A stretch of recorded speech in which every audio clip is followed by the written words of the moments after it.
Friends ಮತ್ತೊಂದು special ವಿಡಿಯೋಗೆ ಸ್ವಾಗತ. ಎರಡೆರಡು ಬ್ರ್ಯಾಂಡ್ ನ್ಯೂ ಫೋನ್ಸ್ಗಳ ಮಾತ್ರ ಬಂದಿದೆ, ವಿವೋ X90 ಮತ್ತು ವಿವೋ X90 PRO. ಎಲ್ಲಾ ಕ್ರಿಯೇಟರ್ಸ್ಗಳು ಇದನ್ನ ವಿಯೆಟ್ನಾಂಗೆ ಅನ್ಬಾಕ್ಸ್ ಮಾಡಕ್ ಹೋಗಿದ್ರು, ನಾವು ಹೋಗ್ತಿದ್ವಿ, ಬಟ್ ಸ್ವಲ್ಪದರಲ್ಲೇ ಮಿಸ್ ಆಯ್ತು.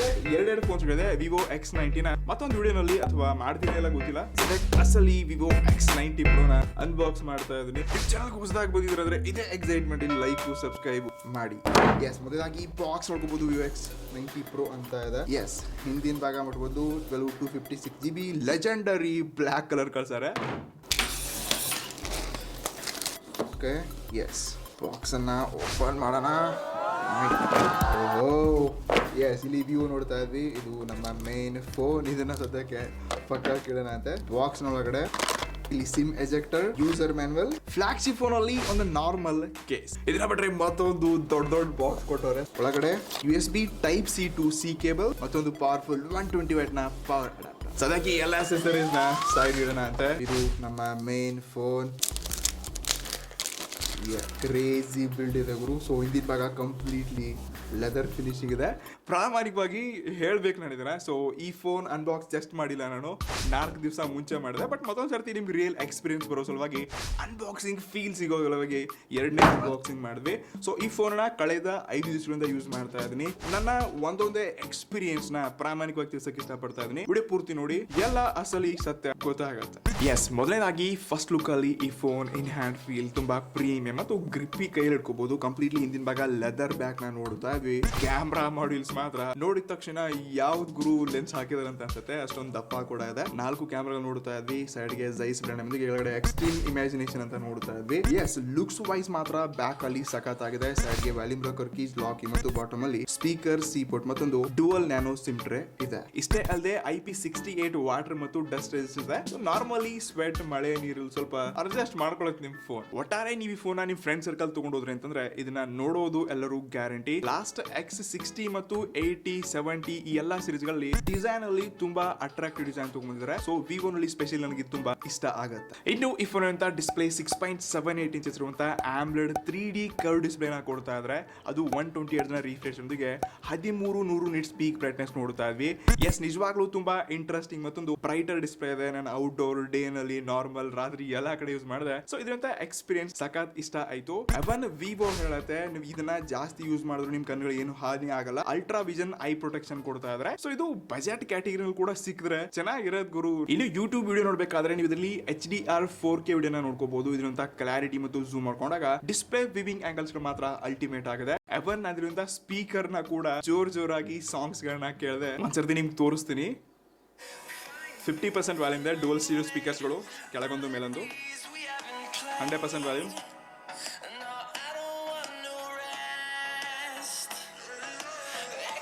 ಟ್ರಸ್ಟ್ ಮೀ, ನಾನು ಇಲ್ಲಿ ಜಾಸ್ತಿ ಹೇಳಕ್ ಇಷ್ಟಪಡಲ್ಲ, ಬಟ್ ಇದ್ರಂತ ಸ್ಪೀಕರ್ ಅಲ್ಟಿಮೇಟ್ ಆಗಿದೆ. ಸೊ ಇದ್ರಂತ ಬೇಸ್ ಕ್ಲಾರಿಟಿ ದುಡ್ಡು ಕೊಡ್ತಾ ಇದ್ವಿ, ಅದ್ರ ತಕ್ಕ ಹಾಗೆ ನಾವು ಈ ಎಕ್ಸ್ಪೀರಿಯನ್ಸ್ ನ ಕೂಡ ಕಾಣ್ತಾ ಇದ್ವಿ. ಸೊ ಮಲ್ಟಿಮೀಡಿಯಾ ಪರ್ಪಸ್ ಗಾಗಿ ನನ್ಗೆ ಈ ಫೋನ್ ನಿಜವಾಗ್ಲೂ ಇಂಟ್ರೆಸ್ಟಿಂಗ್ ಅಂತ ಅನಿಸ್ತು. ಇನ್ನು ಈ ಫೋನ್ ಅಂತ ಪರ್ಫಾರ್ಮೆನ್ಸ್ ಹೋದ್ವಿ ಅಂತಂದ್ರೆ, ವಿವೋನವರು X ಸೀರೀಸ್ ನಲ್ಲಿ ಎರಡು ಪ್ರೊಸೆಸರ್ ಗಳನ್ನ ಕೊಡ್ತಾ ಇದ್ದಾರೆ. ಸೊ ಇದರಲ್ಲಿ Dimensity 9200 ಮತ್ತು V2 ಅಂತ ಸ್ಪೆಷಲಿ ಕ್ಯಾಮ್ರಾಗೋಸ್ಕರನೇ ಇಮೇಜ್ ಪ್ರೊಸೆಸಿಂಗ್ ಗೆ ಈ ಚಿಪ್ ಸೆಟ್.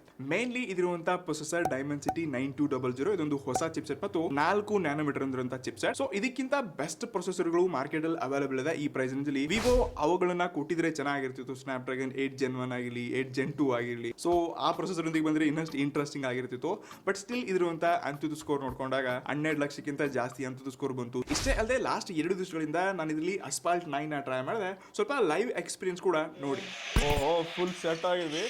ಇದು ಕಂಟಿನ್ಯೂಸ್ಲಿ 5ನೇ ಗೇಮ್, ನಾನು 7ನೇ ನಂಬರ್ ಅಂತ ಯಾವ್ದಾದ್ರು ಒಂದು ಆಕ್ಸಿಡೆಂಟ್ ನಮ್ಗೆ ಹಾಕದಂತೆ ಮಗ ನೋಡಿ ಮಗನೇ ನೋಡಿ. ಓ ಮೈ ಗಾಡ್, ಗೇಮಿಗೆ ಎಷ್ಟು ಹತ್ರ ಸಖತ್ತಾಗಿದೆ. ಸ್ವಲ್ಪ ಫೋನ್ ಬಿಸಿ ಆಗ್ತಾ ಇದೆ. 4ರಿಂದ 5ನೇ ಗೇಮ್ ಆಟ ಆಡ್ತಾ ಇದ್ದೀನಿ. ಸೊ ಕ್ಯಾಮ್ರಾ ಹತ್ರ ಸ್ವಲ್ಪ ಬಿಸಿ ಆಗ್ತಾ ಇದೆ. ಸದ್ಯಕ್ಕೆ ನಾವು ಆಕ್ಸಿಡೆಂಟ್ ಮಾಡಲಿಲ್ಲಪ್ಪ ಅಂತಂದರೆ ನಮ್ಮ ಗೇಮ್ ಪ್ಲೇಗೆ ಮಾನ ಮರ್ಯಾದೆ ಇಲ್ದಂಗೆ ಆಗತ್ತೆ. ಎಲ್ಲಿ ಓಡಿಸ್ತಿದ್ದೀವಿ ನಮಗೆ ಗೊತ್ತಾಗ್ತಿಲ್ಲ. ಬರ್ರೋ ಮಕ್ಕಳ್ರ. ಓ ಬಂದ ನೋಡಿ ನೋಡಿ ಮಗನ ಸೈಡ್ಗೆ ಓ ಫಸ್ಟ್ ಅಂತೆ ಯಪ್ಪ ಲಾಸ್ಟ್ ಬಂದೆ ನಾನು. ಪ್ರಾಮಾಣಿಕವಾಗಿ ಇದೊಂದು camera centric phone. Vivo X series ಅಲ್ಲಿ ಕ್ಯಾಮ್ರಾ ಮೇಲೆ ಜಾಸ್ತಿ ಫೋಕಸ್ ಮಾಡುತ್ತೆ. ಬಟ್ ಈ ಪ್ರೈಸ್ ರೇಂಜ್ ಅಲ್ಲಿ ನಿಮಗೆ ಬೇರೆ ಮಾರ್ಕೆಟ್ ಇರುವಂತಹ ಫ್ಲಾಗ್ಶಿಪ್ ಫೋನ್ಸ್ ಗಳಲ್ಲಿ ಇನ್ನೊಂದು ಗೇಮಿಂಗ್ ಎಕ್ಸ್ಪೀರಿಯನ್ಸ್ ಸಿಗುತ್ತೆ. ಸೊ ಆ ರೀತಿ ಎಕ್ಸ್ಪೀರಿಯನ್ಸ್ ಈ ಫೋನ್ ಅಲ್ಲಿ ಸಿಗಲ್ಲ. ಇನ್ನು ಈ ಫೋನ್ ಅಂತ ಮೇನ್ ಹೈಲೈಟ್ ಫೀಚರ್ ಅಪ್ಪ ಅಂತ ಇರುವಂತ ಕ್ಯಾಮ್ರಾ. ಸೊ ಇದರಲ್ಲಿ ಮೇನ್ 50 ಮೆಗಾ ಪಿಕ್ಸೆಲ್ ನ ಸೋನಿ IMX 989 ಸೆನ್ಸರ್ ನೋಡ್ತಾ ಇದ್ವಿ. 12 ಮೆಗಾ ಪಿಕ್ಸೆಲ್ ನ ಅಲ್ಟ್ರಾ ವೈಡ್, ಅದು ಕೂಡ ಸೋನಿ ಸೆನ್ಸರ್, ಸೋನಿ IMX 663. ಮತ್ತು ಮೇನ್ ಮತ್ತೊಂದು ಪೋರ್ಟ್ರೇಟ್ ಸೆನ್ಸರ್ ಇದೆ, ಅದು ಕೂಡ 50 ಮೆಗಾ ಪಿಕ್ಸೆಲ್ ನ ಸೋನಿ IMX 758 ಸೆನ್ಸರ್. ಒಟ್ಟಾರೆ ಈ ಎಲ್ಲಾ ಕಾಂಬಿನೇಷನ್ ಒಂದಿಗೆ ನಿಮ್ಗೊಂದು ಅದ್ಭುತ ಅಮೇಜಿಂಗ್ ಇಮೇಜ್ ಪ್ರೊಸೆಸಿಂಗ್ ಸಿಗುತ್ತೆ. ಇಮೇಜ್ ಕ್ವಾಲಿಟಿ ಮತ್ತು ಪಿಕ್ಚರ್ಸ್ ಗಳು ಕೂಡ ಕಾಣಿಸುತ್ತೆ. ಸೊ ಇಲ್ಲಿ ಸ್ಕ್ರೀನ್ ಮೇಲೆ ಫೋಟೋಸ್ ಗಳನ್ನ ನೋಡ್ಕೋಬಹುದು. ಲಾಸ್ಟ್ 4-5 ದಿವಸಗಳಿಂದ ನಾನು ತುಂಬಾ ಫೋಟೋಸ್ ಗಳನ್ನ ತೆಗೆದಿದ್ದೀನಿ. ಸೊ ಈ ನಾರ್ಮಲ್ ಪಿಕ್ಚರ್ಸ್ ಗಳಿಂದ ಇರುವಂತ ಕಲರ್ ಅಕ್ಯುರೇಸಿ ಆಗಿರಲಿ ಮತ್ತು ಒಂದು ನೇಚರ್ ಅಂತ ತೆಗೆದಿರುವಂತ ಫೋಟೋಸ್ ಗಳಿಗೆ ಅಕ್ಯುರೇಟ್ ಆಗಿರುವಂತ ನ್ಯಾಚುರಲ್ ಕಲರ್ ಸಿಗುತ್ತೆ. ಜಾಸ್ತಿ ಓವರ್ ಬೂಸ್ಟ್ ಅಂತ ಏನು ಅನ್ಸಲ್ಲ. ಇನ್ನು ನಾರ್ಮಲ್ ಕಂಡೀಷನ್ಸ್ ಅಲ್ಲಿ ನಾನು ಇದನ್ನ ಸ್ಕಿನ್ ಎಲ್ಲ ಅಬ್ಸರ್ವ್ ಮಾಡಿದ್ರಿ ಅಂತಂದ್ರೆ ಎಸ್ ಒಂದು ಒಳ್ಳೆ ಕ್ಲಾರಿಟಿಯೊಂದಿಗೆ ಸ್ಕಿನ್ ಟೋನ್ ಅನ್ನ ಅಡ್ಜಸ್ಟ್ ಮಾಡ್ಕೊಂಡು ಪಿಕ್ಚರ್ಸ್ ಗಳನ್ನ ಕಾಣಿಸುತ್ತೆ. ಅದೇ ನೀವು ಇಂಡೋರ್ ತೆಗೆದಾಗ ಸ್ವಲ್ಪ ವೈಟ್ ಇಶ್ ಮತ್ತು ಜಾಸ್ತಿ ಬ್ರೈಟರ್ ಅಂತ ಅನ್ಸುತ್ತೆ. ಬಾಕಿ ಇರುವಂತ ಪೋರ್ಟ್ರೇಟ್ ಫೋಟೋಸ್ ಮಾತ್ರ ಸಖತ್ ಕ್ಯಾಪ್ಚರ್ ಮಾಡುತ್ತೆ. ಸ್ಪೆಷಲಿ ಪೋರ್ಟ್ರೇಟ್ ಲೆನ್ಸ್ ಇರೋದ್ರಿಂದ ನೀವು ಅಕ್ಯುರೇಟ್ ಆಗಿರುವಂತ ಪೋರ್ಟ್ರೇಟ್ ಪಿಕ್ಚರ್ಸ್ ಗಳನ್ನ ತೆಗಿಬಹುದು. ಇಷ್ಟೇ ಅಲ್ಲದೆ ಇದರಲ್ಲಿ ತುಂಬಾ ಫೀಚರ್ಸ್ ಗಳಿದೆ. ಲೈಕ್ ನೀವು ಪೋರ್ಟ್ರೇಟ್ ಸೆನ್ಸರ್ ಒಂದಿಗೆ ಪ್ಲಾನರ್ ಸ್ಟೈಲ್ ಆಗಿರಲಿ, ಬಯೋತಾರ್ ಆಗಿರಲಿ, ಇನ್ನು ಬೇರೆ ಬೇರೆ ತುಂಬಾ ಆಪ್ಷನ್ಸ್ ನ ಕೊಟ್ಟಿರ್ತಾರೆ. ಸೊ ಎಫೆಕ್ಟ್ಸ್ ಗಳನ್ನ ಯೂಸ್ ಮಾಡ್ಕೊಂಡು ಕೂಡ ಇನ್ನು ನೆಕ್ಸ್ಟ್ ಲೆವೆಲ್ ಪೋರ್ಟ್ರೇಟ್ ಫೋಟೋಸ್ ಗಳನ್ನ ನೀವು ತೆಗಿಬಹುದು. ಇದರಲ್ಲಿ 12 ಮೆಗಾ ಪಿಕ್ಸೆಲ್ ಅಲ್ಟ್ರಾ ವೈಡ್ ಏನಿದೆ, ಇಲ್ಲಿ ಕೂಡ ಒಂದು ಕ್ಲಾರಿಟಿ ಮತ್ತು ತುಂಬಾ ವೈಡ್ ರೇಂಜ್ ಇದು ಕ್ಯಾಪ್ಚರ್ ಮಾಡುತ್ತೆ. ಸೊ ಈ ಪಿಕ್ಚರ್ಸ್ ಗಳು ಕೂಡ ಇಂಟ್ರೆಸ್ಟಿಂಗ್ ಮತ್ತು ಕ್ಲಾರಿಟಿ ಒಂದಿಗೆ ಸಿಗುತ್ತೆ. ಅಲ್ಟ್ರಾ ವೈಡ್ ಕೂಡ ಸಖತ್ ಆಗಿದೆ. ಇನ್ನು ಯಾವಾಗ ನೈಟ್ ಮೋಡ್ಗೆ ಹೋಗ್ತೀವಿ, ಇಲ್ಲಿ ಮಾತ್ರ ಅಲ್ಟಿಮೇಟ್ ಆಗಿರುವಂತ ಇಮೇಜ್ ಪ್ರೊಸೆಸಿಂಗ್ ಇದೆ. ಸೊ ಇಲ್ಲಿ V2 ಮತ್ತು OIS ಇರೋದ್ರಿಂದ ನೀವು ಕತ್ಲೆನಲ್ಲಿ ಫೋಟೋಸ್ಗಳು ಏನು ಕಾಣಿಸಲ್ಲ ಈ ಟೈಮ್ ಅಲ್ಲಿ. ಬಟ್ ನೀವು ಕ್ಯಾಮ್ರಾದಲ್ಲಿ ಪಿಕ್ಚರ್ಸ್ ನ ತೆಗೆದ್ರೆ ಅಲ್ಲಿಯ ಡೀಟೇಲ್ ಮತ್ತು ಕ್ಲಾರಿಟಿ ಸಿಗುತ್ತೆ. ನೈಟ್ ಅಲ್ಲಿ ತೆಗೆದಿರುವಂತ ಫೋಟೋಸ್ಗಳನ್ನ ನೀವು ಬ್ಲರ್ ಆಗಿ ಪೋರ್ಟ್ರೇಟ್ ತೆಗೆದ್ರಿ ಅಂತಂದ್ರೆ ಇನ್ನಷ್ಟು ಇಂಟ್ರೆಸ್ಟಿಂಗ್ ಫೋಟೋಸ್ಗಳು ಸಿಗುತ್ತೆ. ಸೊ ಇದಂತ ಎಫೆಕ್ಟ್ ಮತ್ತು ಇಮೇಜ್ ಪ್ರೊಸೆಸಿಂಗ್ ನಿಜವಾಗ್ಲೂ ಸಖತ್ ಆಗಿದೆ. ಇನ್ನು ಫ್ರಂಟ್ ಹೋದ್ವಿ ಅಂದ್ರೆ 32 ಮೆಗಾ ಪಿಕ್ಸೆಲ್ ಸೆಲ್ಫಿ ಶೂಟ್ ಕೊಡ್ತಾ ಇದ್ದಾರೆ. ಇಲ್ಲಿ ಕೂಡ ತುಂಬಾ ಫೋಟೋಸ್ ಗಳನ್ನ ತೆಗೆದೆ. ಇಲ್ಲಿ ಕ್ಲಾರಿಟಿ ಮತ್ತು ಸ್ವಲ್ಪ ಜೂಮ್ ಇದ್ದಾಗೆ ಫೋಟೋಸ್ ಗಳನ್ನ ತೆಗೆಯುತ್ತೆ. ದೂರ ಇಟ್ಕೊಂಡ್ರು ಕೂಡ ಅದರಿಂದ ಪಿಕ್ಚರ್ಸ್ ಗಳು ಬಂದಾಗ ಆಗುತ್ತೆ. ಬಟ್ ಇರುವಂತ ಕ್ಲಾರಿಟಿ ಮತ್ತು ಇಮೇಜ್ ಪ್ರೊಸೆಸಿಂಗ್ ಸಖತ್ ಆಗಿದೆ. ಪೋರ್ಟ್ರೇಟ್ ಫೋಟೋಸ್ ಗಳನ್ನ ಕೂಡ ತೆಗೆದೆ. ಇಂಟ್ರೆಸ್ಟಿಂಗ್ ಕ್ಯಾಮ್ರಾ ಅಂತ ಅನಿಸ್ತು. ಇನ್ನು ವಿವೋ ಎಲ್ಲಾ ಕಡೆ ವಿಡಿಯೋಗ್ರಫಿ ಬಗ್ಗೆ ತುಂಬಾ ಹೈಲೈಟ್ ಮಾಡಿದೆ. ಸೊ ಇದರಲ್ಲಿ ಏನೋ ಸ್ಪೆಷಲ್ ವಿಡಿಯೋ ಮೋಡ್ಸ್ ಗಳದಂತೆ. ಸೊ ನಾನು ಇದನ್ನ ನಾರ್ಮಲ್ ಡೇ ನಲ್ಲಿ ಟೆಸ್ಟ್ ಮಾಡಿದೆ.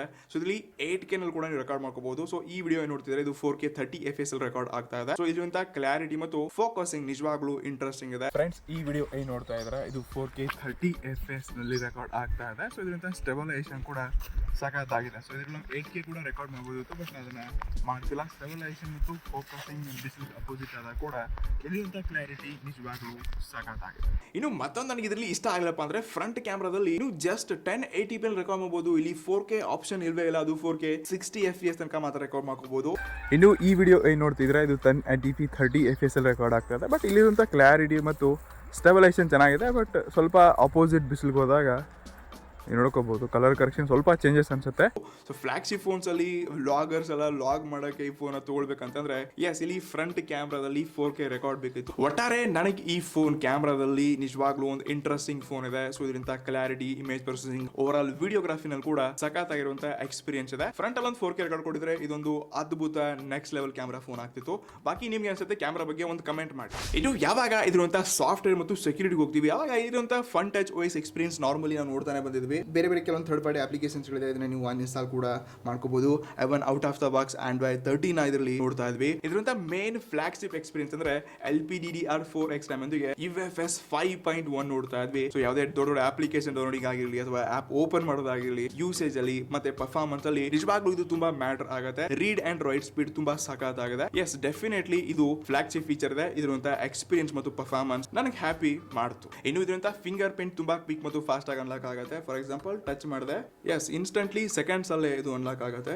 ಓಕೆ, ಎಸ್ ಆಬ್ವಿಯಸ್ಲಿ ಮಾರ್ಕೆಟ್ ಅಲ್ಲಿ ಇನ್ಸ್ಕ್ರೀನ್ ಫಿಂಗರ್ ಪ್ರಿಂಟ್ ತಗೊಂಡ್ ಬಂದವ್ರೆ ವಿವೋನವರು. ಸೊ ಇದರಲ್ಲಿ ತುಂಬಾ ಇವರು ಒಳ್ಳೆ ಕೆಲಸ ಮಾಡ್ತಾ ಬಂದಿದ್ದಾರೆ. ಸೆಕ್ಯೂರಿಟಿಗೆ ಕೂಡ ತುಂಬಾ ಚೆನ್ನಾಗಿದೆ ಫೋನ್.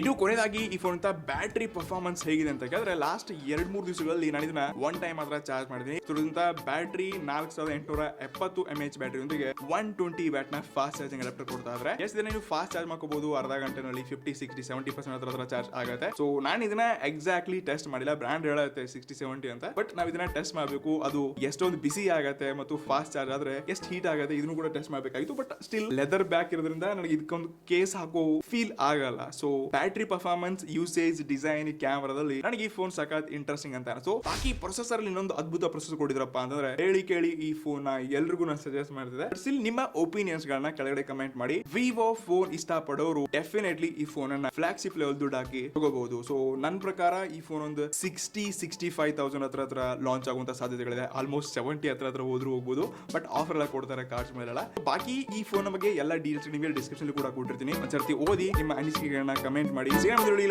ನೆಕ್ಸ್ಟ್ ನಮಸ್ಕಾರ.